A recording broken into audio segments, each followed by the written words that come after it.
السلام علیکم۔ بسم اللہ الرحمن الرحیم۔ آج قرآن پاک کو ترجمے کے ساتھ پڑھنے کا تیسرا دن اور تیسرا صفحہ، تیسرا رکوع، تیسرا ورق ہے یہ فرنٹ اور بیک سائیڈ کا۔ شروع اللہ کے نام سے جو بڑا مہربان نہایت رحم فرمانے والا ہے۔ اور قرآن پڑھنے سے پہلے اعوذ باللہ لازمی پڑھ لیا کریں۔ اعوذ باللہ من الشیطان الرجیم، اس کی جس سے مطلب ہے کہ اللہ تعالیٰ کی پناہ میں آتے ہیں شیطان مردود سے۔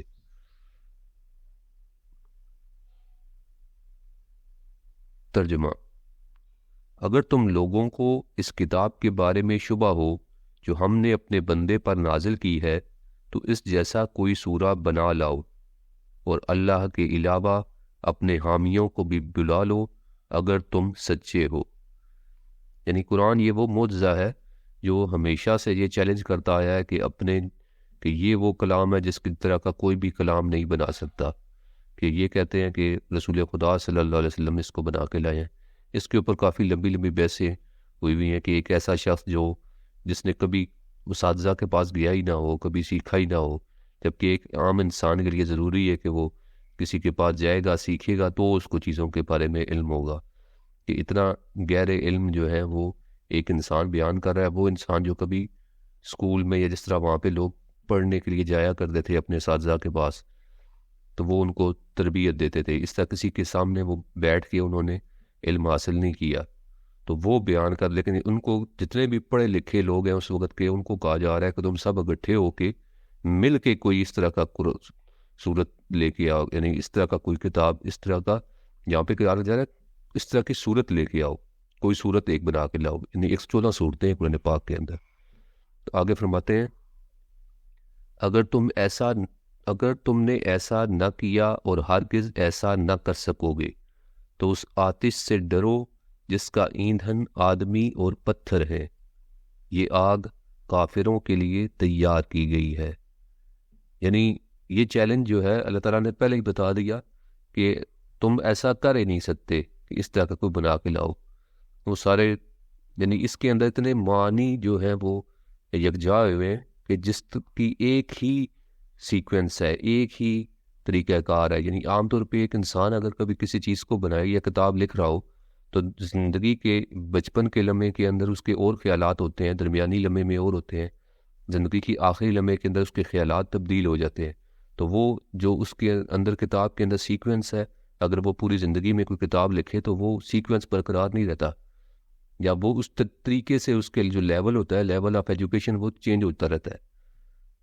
تو قرآن کے اندر جو معنی اور ماخذ ہیں ان کو دیکھ کے انسان کو اندازہ ہو جاتا ہے کہ یہ خداوند متعال کا کلام ہے۔ تو اللہ تعالیٰ کہہ رہے ہیں کہ جب تم ایسا نہیں کر سکتے تو اس کا مطلب یہ ہے کہ یہ اللہ کا کلام ہے۔ تو اس آتش یعنی اس آگ سے ڈرو جس کا ایندھن آدمی اور پتھر ہے۔ پتھر سے مراد یہاں پہ یہ جو بتوں کو جن کو پوجا کرتے تھے، وہ ان کو بھی ایک سمبل کے طور پہ ساتھ جلایا جائے گا، اور یہ آگ کافروں کے لیے تیار کی گئی ہے۔ یعنی یہ کفر کی جو بت ہیں وہ بھی کفر کی علامت ہوتے ہیں، اور جو کافر ہیں، جو نہیں مانتے، کافر کا مطلب ہوتا ہے اللہ کو نہ ماننے والا، وہ بھی اس کے اندر شامل ہوں گے۔ اور ان لوگوں کو خوشخبری سنا دیجئے جو ایمان لائے اور جنہوں نے نیک اعمال انجام دیے کہ ان کے لیے بہشت کے باغات ہیں جن کے نیچے نہریں جاری ہوں گی، اور اس میں جب بھی کوئی پھل کھانے کو ملے گا تو وہ کہیں گے یہ تو وہی ہے جو اس سے پہلے بھی مل چکا ہے، حالانکہ انہیں ملتا جلتا دیا گیا ہے۔ اور ان کے لیے جنت میں پاک بیویاں ہوں گی اور وہ اس میں ہمیشہ رہیں گے۔ یعنی یہاں پہ جو جنت کی ابھی بیان کی جا رہی ہیں خوبیاں وغیرہ، تو اس طرح کی جب بھی آیات آئیں جس کے اندر جنت کی نعمات کا ذکر کیا جا رہا ہو، اس وقت انسان کی طلب اور خواہش یہ ہونی چاہیے کہ ہم بھی ان لوگوں میں ہوں، اور جو کہ ہوتی ہے، اور ساتھ دعا بھی مانگیں گے، یا اللہ ہمیں بھی ان لوگوں میں شامل فرما جو ان نعمات کو حاصل کریں گے۔ اور جب پیچھے جو آیت گزری ہے جہنم والی، اس کے ساتھ ہی اللہ تعالیٰ سے دعا مانگے کہ یا اللہ ہمیں ان لوگوں میں شامل نہ فرمانا جو کہ کفر کرنے والے ہیں، جو کہ آیات کا انکار کرنے والے ہیں اور جہنم میں داخل ہونے والے ہیں۔ ہمیں جہنمیوں میں شامل نہ فرما، اور ان جنتیوں میں شامل فرما جو طرح طرح کے پھل اور نعمات کا لطف اٹھائیں گے۔ اس کے بعد اللہ تعالیٰ ایک مثال بیان فرماتے ہیں، اللہ کسی مثال کو پیش کرنے سے نہیں شرماتا، خواہ مچھر کی ہو یا اس سے بھی بڑھ کر چھوٹی چیز کی۔ بس جو لوگ ایمان لا چکے ہیں وہ جانتے ہیں کہ یہ مثال ان کے پروردگار کی جانب سے برحق ہے، لیکن کفر اختیار کرنے والے کہتے رہیں گے کہ اس مثال سے اللہ کا کیا مقصد ہے؟ اللہ اس سے بہت سو کو گمراہ کر دیتا ہے اور بہت سو کو ہدایت کرتا ہے، اور وہ اس کے ذریعے صرف بدعمال لوگوں کو گمراہی میں ڈالتا ہے۔ یعنی اللہ تعالیٰ کیا فرما رہے ہیں کہ خدا تو خالق ہے ہر ایک چیز کا، چاہے وہ چھوٹی سے چھوٹی چیز، چاہے مچھر ہو یا اس سے بھی کوئی چھوٹی چیز ہو، اس کی مثال بھی خدا دینے سے شرماتا نہیں ہے کہ میں نے اگر یہ کہہ دیا تو وہ کیا کہیں گے کہ اللہ اتنا بڑا اور اتنی چھوٹی چیز کی مثال دے رہا ہے۔ اللہ کہہ رہا ہے کہ میں ہر چیز کا خالق مالک ہوں، میں جس کی بھی مثال دوں تو میں، یعنی جو بھی مثال اللہ تعالیٰ دیتا ہے اس میں کوئی نہ کوئی حکمت ہوتی ہے، کوئی فلسفہ ہوتا ہے، اس مثال کے پیچھے ایک بڑی بڑی تفسیریں لکھی گئی ہیں کہ یہ مثال کیوں دی گئی ہے۔ تو لیکن اسی مثال سے جو کفار ہیں وہ سوء استفادہ ایک غلط استفادہ کرنے کی کوشش کرتے ہیں، یا جن کے دلوں کے اندر بیماری ہے یا جو گناہوں کے اندر لتھڑے ہوئے ہیں، کیونکہ پہلے قرآن نے کہا ہے کہ قرآن ان لوگوں کو سمجھ آئے گا جو متقی ہیں، یعنی جو گناہوں سے بچنے والے ہیں۔ تو جو انسان گناہ کرنے والا ہے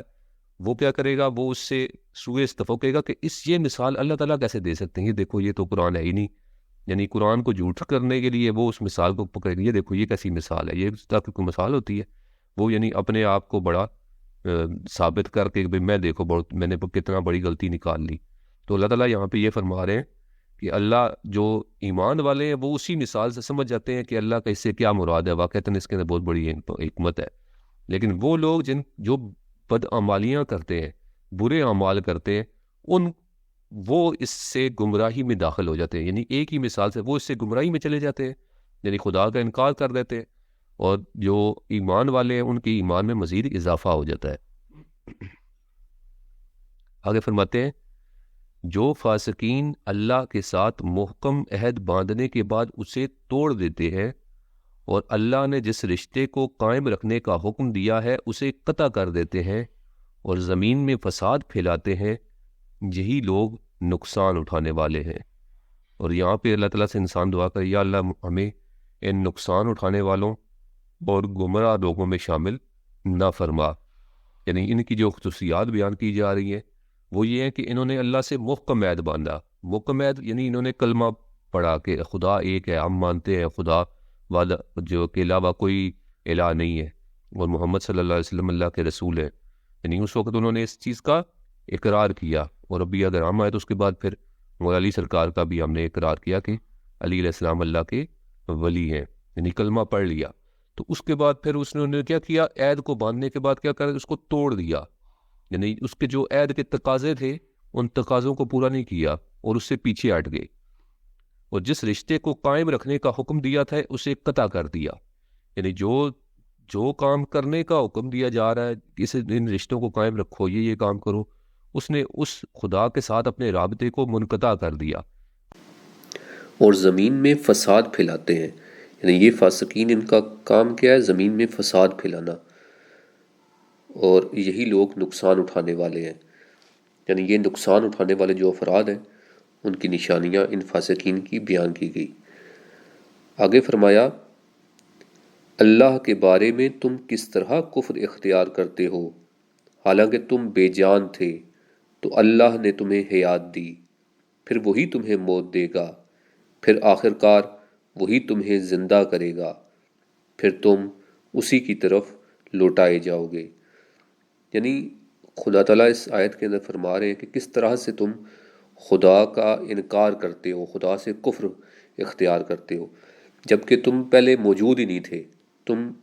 نہیں تھے اس دنیا کے اندر، تمہارا کوئی ہستی میں تمہارا کوئی نام موجود نہیں تھا، پھر اس نے تمہیں زندہ کیا، بے جان سے حیات بخشی، ایک نہ ہونے سے تمہیں وجود بخشا، اور پھر یہ نہیں ہے کہ تم ہمیشہ بس ایک دفعہ آ گئے ہو تو ابھی تم بے فکر ہو جاؤ کہ بس میں تو ہمیشہ کے لیے آ گیا۔ اس کے بعد پھر تمہیں وہی موت دے گا، پھر جس طرح تم پہلی والی کنڈیشن میں تھے اسی طرح تمہیں دوبارہ اپنے پاس بلا لے گا۔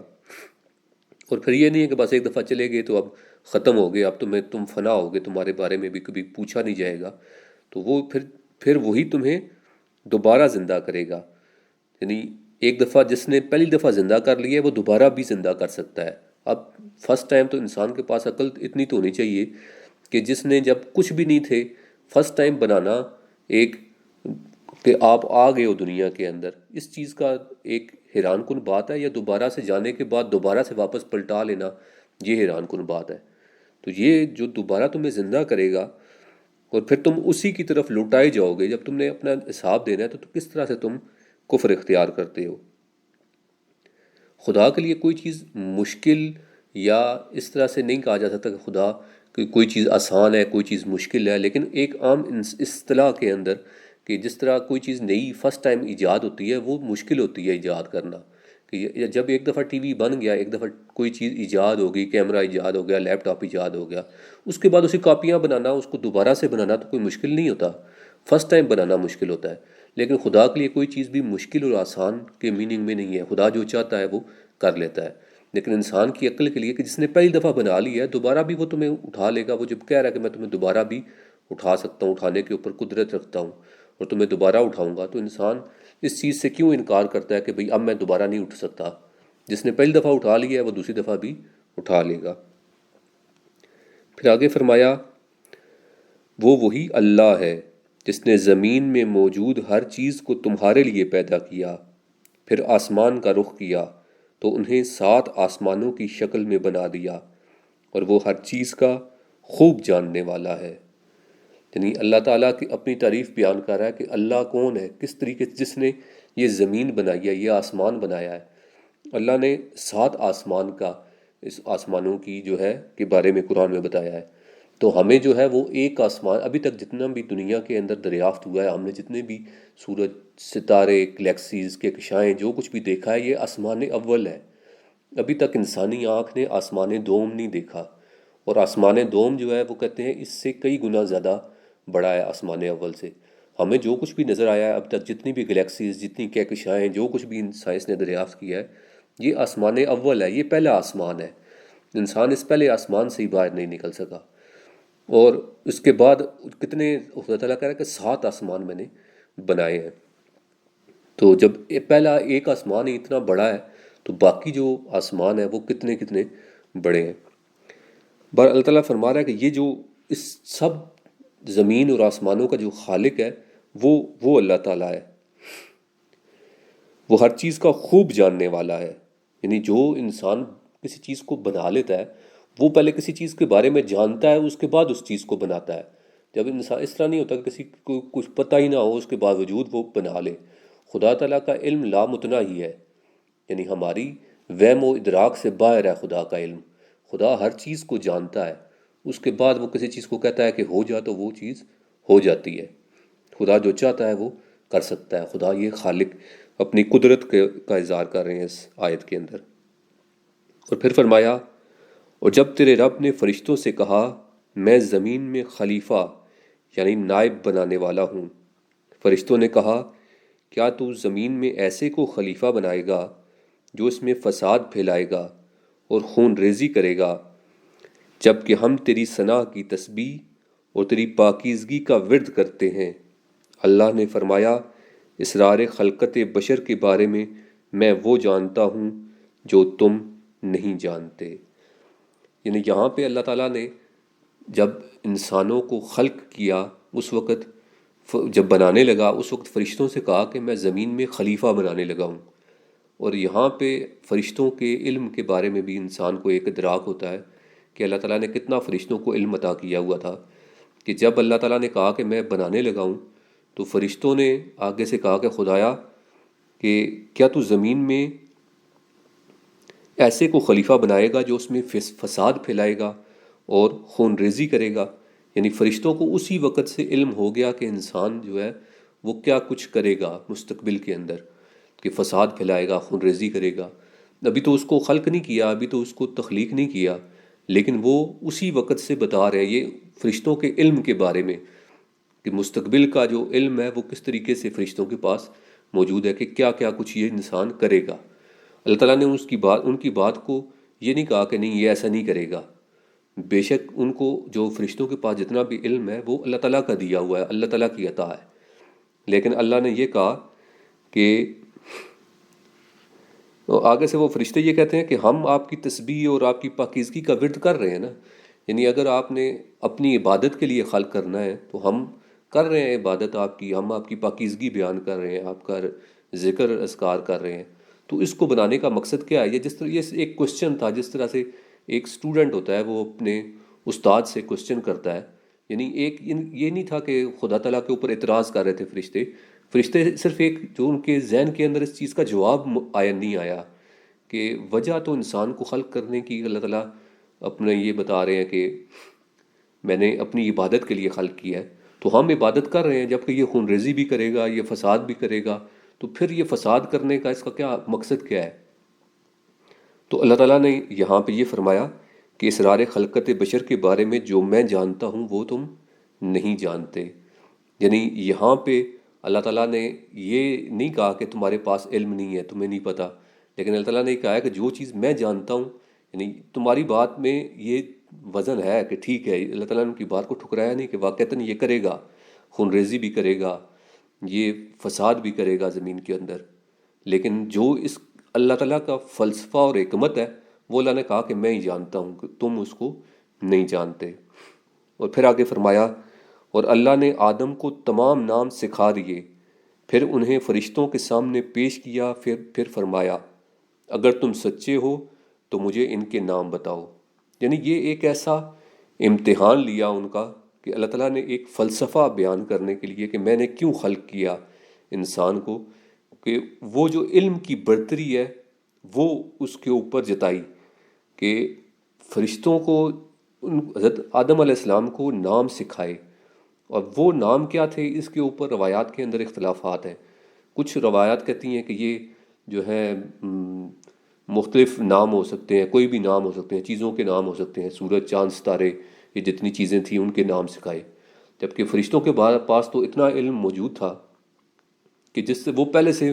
بتا رہے ہیں کہ یہ کرے گا، یہ کرے گا، ابھی وہ کام ہوا نہیں ہے، ابھی انسان خلق نہیں ہوا، ابھی اس نے جا کے خون ریزی نہیں کی، لیکن وہ پہلے سے بتا رہے ہیں کہ یہ ایسے کرے گا۔ تو یہ جو نام ہیں یہ کون سے نام تھے جو ان کو سکھائے، ان کو نہیں سکھائے؟ اس کے اوپر بہت بڑی بڑی تفاسیر موجود ہیں کہ اس میں یہ نام موجود تھے، یہ نام تھے۔ تو جو روایت اہل بیت سے ایک منسوب ہے اور مستند کتب کے اندر بھی آئی ہے، وہ یہ ہے کہ یہ خدا تعالیٰ نے کچھ ہستیاں جو ہیں وہ پہلے خلق کی تھی، کائنات کے بننے سے پہلے سب سے پہلے ان ہستیوں کو خلق کیا تھا، اور ان کے اسماء کے بارے میں، ان کے ناموں کے بارے میں کسی اور کو نہیں بتایا تھا، اور وہ جو نام ہیں وہ ان کو حضرت آدم علیہ السلام کو بتائے تھے، اور وہ محمد صلی اللہ علیہ وسلم اور ان کی آل علیہ السلام کے نام تھے کہ جن کو خلق کیا گیا۔ کچھ علماء کہتے ہیں کہ یہ جو نام تھے یہ اس طرح تھا کہ جس طرح ایک انسان کے پاس علم آتا ہے، علم سے وہ کسی چیز کا ادراک کرتا ہے، تو وہ اس سے ایک چیز سے پھر آگے 10 چیزوں کو دریافت کرتا ہے، یعنی اس کے اندر وہ صلاحیت موجود ہے کہ یہ علم سے علم کو نکالتا ہے، ایک چیز اس کو بتاؤ اس سے یہ اور چیزیں نکالتا ہے۔ تو اس طرح کے نام جو ہے نا، اس طرح کا علمی طور پہ انہوں نے اپنے آپ کو بہت جلدی انکریز کیا کہ جو چیز ان کو بتائی گئی اس سے زیادہ انہوں نے چیزیں دریافت کر کے ان کو بتایا، یعنی علمی ایک برتری ان کے اوپر ظاہر کی کہ جس کی وجہ سے ان کو خلق کیا گیا۔ بہرحال یہ ایک جس طرح آپ کہہ لیں کہ معمہ ہے، اس کا قرآن کے اندر اور کوئی اس کا تفسیر نہیں بیان کی گئی، بس یہ بیان کیا گیا کہ اللہ تعالیٰ نے اپنی ان کی جو برتری تھی وہ بتا دی۔ تو یہاں پہ یہ بھی دیکھیں، اگر ایک اعتراض کیا جاتا ہے اس میں کہ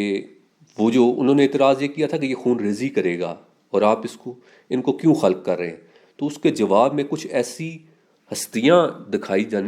دی جانی چاہیے تھی کہ جس سے یہ ثابت ہو کہ نہیں خون ریزی تو کرے گا، لیکن اس کے مقابلے میں جو کچھ اپنا پیش کریں گے، جس طرح واقعہ کربلا کے اندر انہوں نے اہل بیت نے اپنا ایک مظاہرہ کیا خدا کی خاطر سب کچھ قربان کرنے کا، اس طرح سے وہ کوئی جتنی بھی خون ریزی ہے، ایک طرف خون ریزی تھی اور دوسری طرف خدا کی راہ میں اپنے آپ کو پیش کرنا تھا۔ تو وہ جو ہستیاں ہیں ان کے مقابلے میں ان کو پیش کرنا یہ زیادہ قرینے قیاس عقل کے زیادہ قریب ہے کہ ان کا جو جواب ہے وہ تبھی بنتا ہے کہ اگر ان کا جو سوال تھا اس کو رد کیا جائے کہ دیکھو اس کے مقابلے میں خدا کا جو منشا ہے، خدا کی جو مرضی ہے، وہ تم اس سے آگاہ نہیں ہو۔ باقی واللہ عالم بالصواب، کہ اللہ بہتر جانتا ہے کہ یہ کیا ان کو مصلحت تھی۔ بارہ خدا تعالیٰ سے دعا ہے کہ وہ ہمیں قرآن پاک پڑھنے، سمجھنے اور اس پر عمل پیرا ہونے کی توفیق نصیب فرمائے۔ جزاکم اللہ خیر۔